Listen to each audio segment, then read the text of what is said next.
was the kind of town where the wind never rested, carrying grit and whispers through every crooked street. Men with hard eyes lingered outside saloons, their laughter sharp as broken glass, while tired horses stamped the dirt beneath fatting sun. Wealth ruled here, but not with grace. It ruled with fists and fear. Servants kept their heads low, speaking only when spoken to, as though their voices were worth less than dust. Kindness was not currency. It was a liability. Few believed in it, and fewer still dared to show it openly without consequence. It invited trouble. Mary had never belonged to, even after inheriting her late father's vast estate.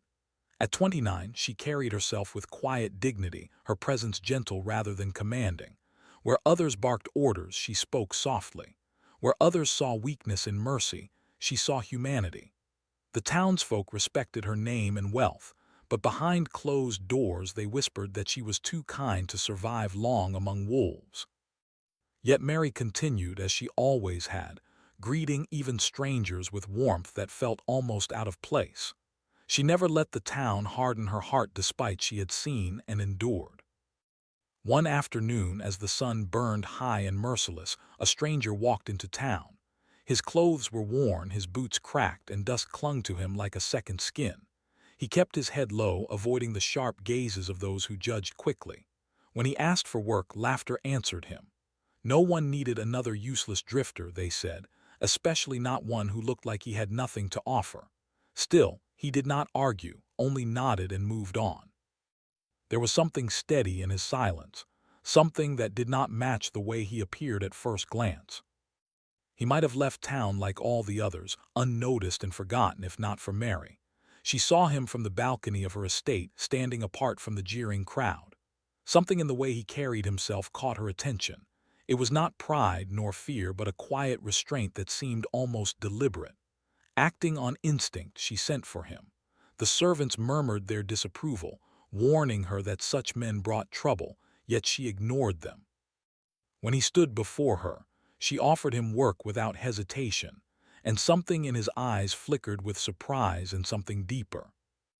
Mary gave him simple duties around the estate, expecting little and asking less.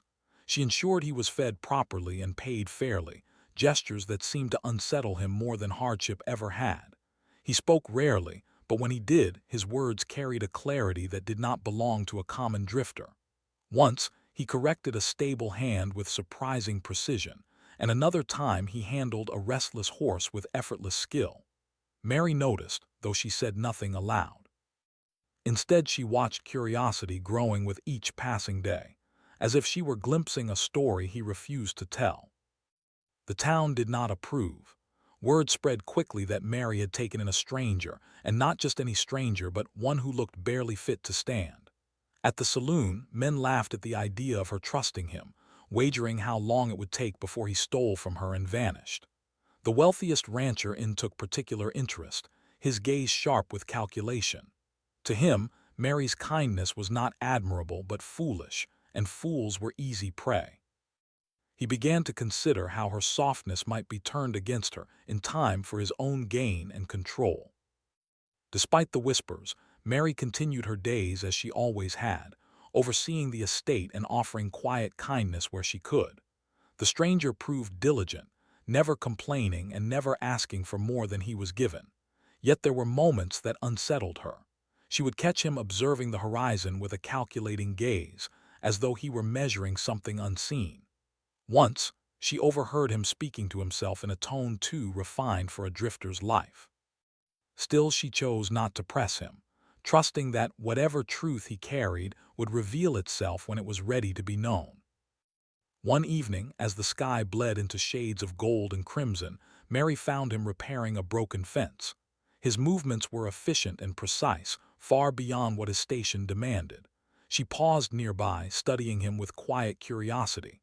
When he noticed, he straightened slightly, as if aware he had revealed too much. "You work harder than I ask," she said, her voice gentle.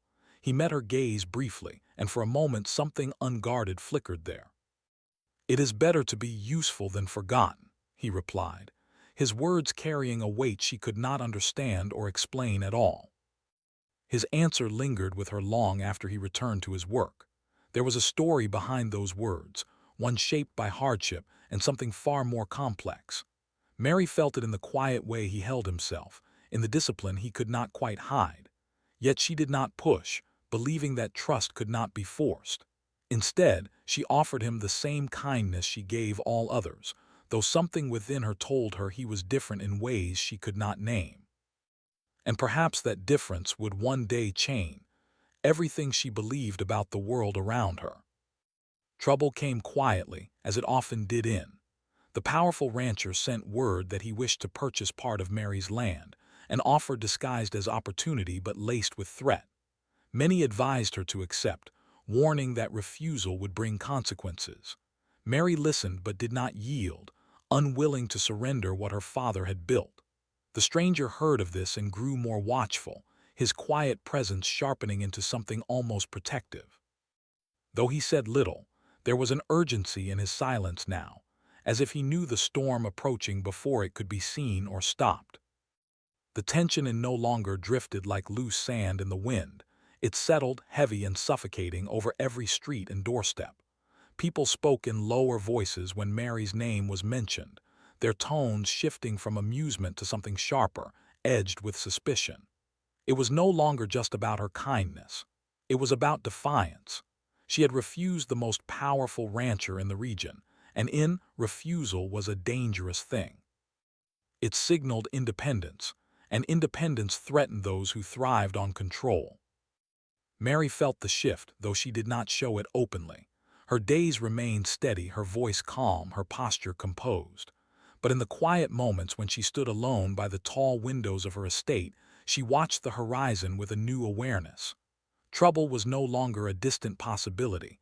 It was approaching, deliberate and patient. Yet even then, she did not regret her choice. The land she protected was more than property. It was memory, legacy, and the last connection she held to a past untouched by harshness. The servant noticed the change as well, though his reaction was different. Where Mary remained outwardly serene, he became sharper, more alert. His quiet movements now carried purpose. He observed the rancher's men when they rode through town, memorizing their numbers, their habits, the way they placed their hands near their holsters. He began staying closer to the estate's borders, checking fences, watching the road.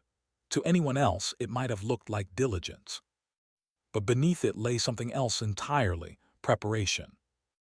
Their conversations deepened in subtle ways. They still spoke simply, often about daily tasks or the condition of the land, yet something unspoken lingered between them. One evening, as they walked along the outer fields, Mary broke the silence. "You see more than you say," she told him gently. He did not deny it. Instead, he glanced toward the distant hills where shadows stretched long. "And you trust more than you should," he replied. There was no judgment in his tone, only quiet concern. "Is that a flaw?" she asked, turning slightly toward him. For a moment he hesitated, as if weighing his answer carefully. "In a place like this," he said at last, "it can be dangerous." Mary considered his words but did not retreat from them. "Perhaps," she said softly, "but I would rather be hurt for kindness than become someone who cannot offer it." Her answer struck him in a way he could not easily hide. He looked away, the faintest tension crossing his expression, as though her words challenged something deeply rooted within him. Days passed and the rancher's pressure grew less subtle. Supplies ordered by Mary began arriving late, or not at all. Workers she had relied on for years suddenly refused to return, offering vague excuses that did not mask their fear. Even the town's shopkeepers became distant, their polite smiles replaced with guarded nods. Was closing around her, not with open violence but with calculated isolation. It was a tactic designed to weaken her without firing a single shot. Then came the night that shattered any illusion of restraint. The attack was swift and silent at first, shadows moving along the edges of the estate. Mary had already retired for the evening when the first sound reached her, a sharp crack, followed by the frantic whinny of horses. Before she could react, the servant was at her door, his calm replaced by unmistakable urgency. "Stay inside," he instructed, his voice low but firm. There was no hesitation in him now, no trace of the quiet drifter she had first met. Outside, chaos erupted. The rancher's men had come under cover of darkness, expecting easy intimidation. They did not expect resistance. The servant moved with precision, intercepting them before they could reach the main house. He did not fight recklessly. He fought with strategy, anticipating movements, controlling the flow of the encounter. His actions were swift, decisive, and far too skilled for a man of his supposed background. Within minutes, the attackers were forced to retreat, their confidence shaken by a defense they could not understand. From the window, Mary watched in stunned silence. This was no ordinary servant. The way he carried himself, the authority in his movements, the control in the midst of chaos, it all revealed a truth she could no longer ignore.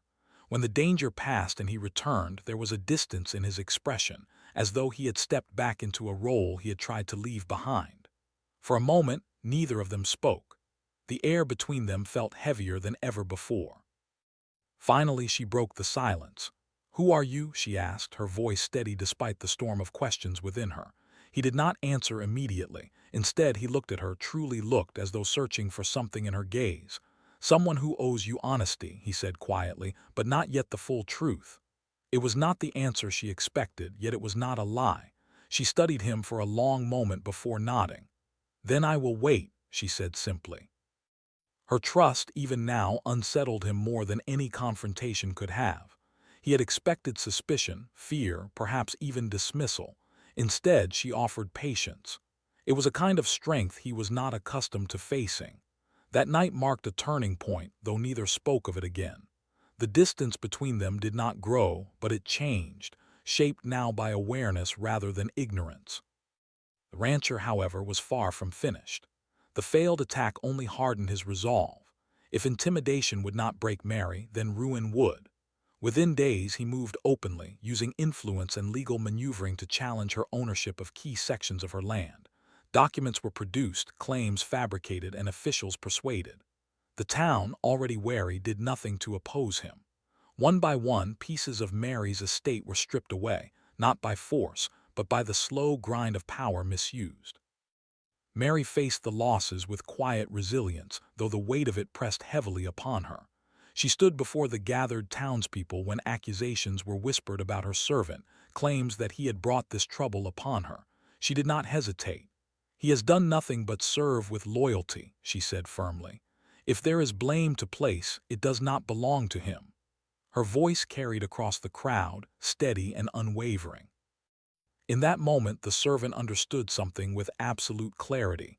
Her kindness was not fragile. It was not naive.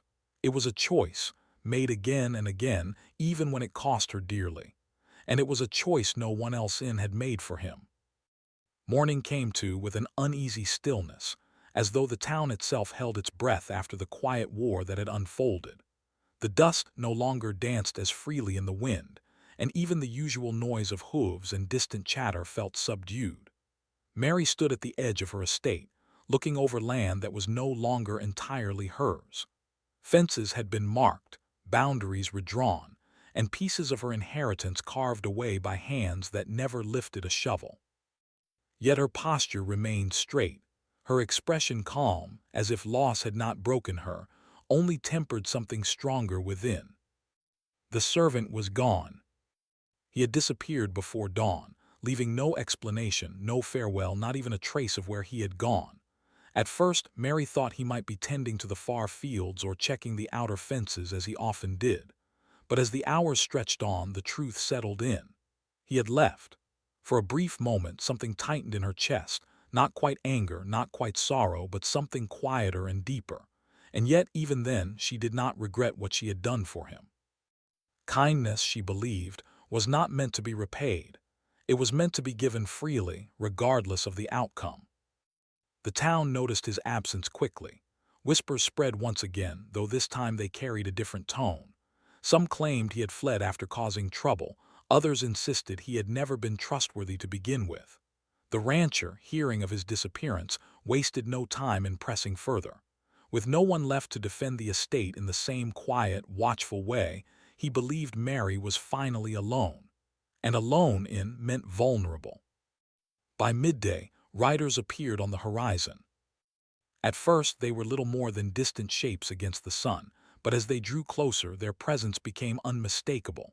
They rode with purpose, their formation disciplined, their pace steady and controlled. At their head was a man whose posture was unmistakably familiar. Though his clothes were no longer worn and dust-covered, though his presence now carried undeniable authority, there was no mistaking him. The servant had returned, but not as the man who had quietly worked her land. Mary stepped forward, her gaze steady as the riders approached. The town gathered at a distance, curiosity pulling them closer despite their unease. The rancher himself emerged, his confidence unshaken, though his eyes narrowed at the sight of the armed men. When the riders came to a halt, silence fell over, thick and expectant. The man dismounted slowly. Gone was the humble drifter who had once stood before Mary asking for work. In his place stood someone entirely different, composed, commanding, and impossible to ignore. His voice, when he spoke, carried across the gathered crowd with quiet authority. He introduced himself not as a servant, but as a federal marshal assigned to investigate corruption spreading through the region. For months, he had traveled in disguise, observing towns like, seeking truth hidden beneath reputation and power. A ripple of shock moved through the crowd. The rancher's expression tightened, though he quickly masked it with a forced smile. "You make bold claims," he said, his tone smooth but edged with tension. "Accusations require proof." The marshal did not raise his voice. He did not need to.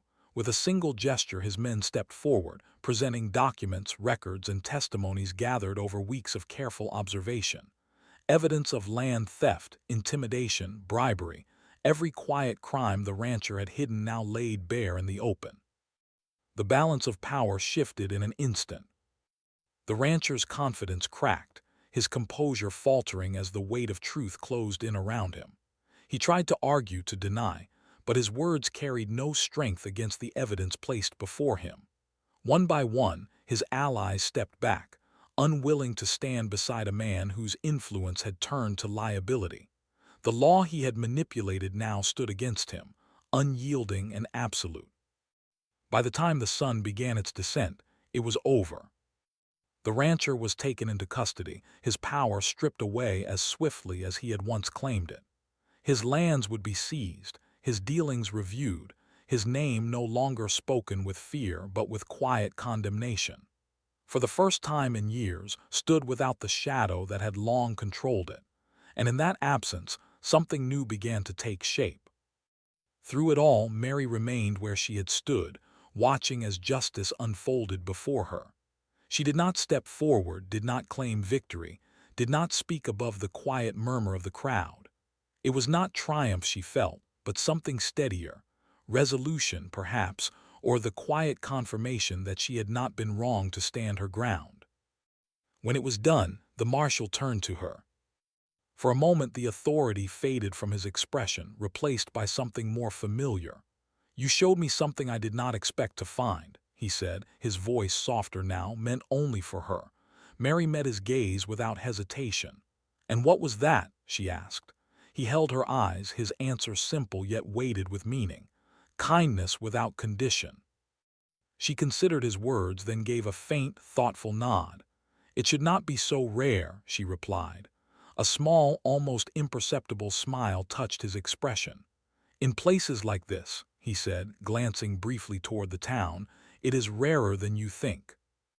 He offered to restore her land fully, to ensure that everything taken from her was returned and more besides. It would have been easy for her to accept without question, to reclaim what was hers with the added assurance of protection and influence. But Mary did not answer immediately. Instead, she looked out over the land, at the workers who had once turned away, at the townspeople who now watched with uncertain expressions. "I want only what is fair," she said at last, "no more, no less." Her answer seemed to settle something within him, as though it confirmed what he had already come to believe. He nodded, not as a marshal granting a request, but as an equal acknowledging another. "Then that is what you shall have," he said. The days that followed brought change too. Without the rancher's control, the town slowly began to shift. People returned, some out of necessity, others out of quiet regret. Work resumed, trade reopened, and the harsh edge that had once defined the town softened, if only slightly. It was not transformation overnight, but it was a beginning. And at the center of it stood Mary, not as a ruler, but as a steady presence that others began slowly to trust. As for the marshal, he did not leave. When his duties were complete, when the reports were filed and the authority he carried was no longer required, he returned once more to Mary's estate.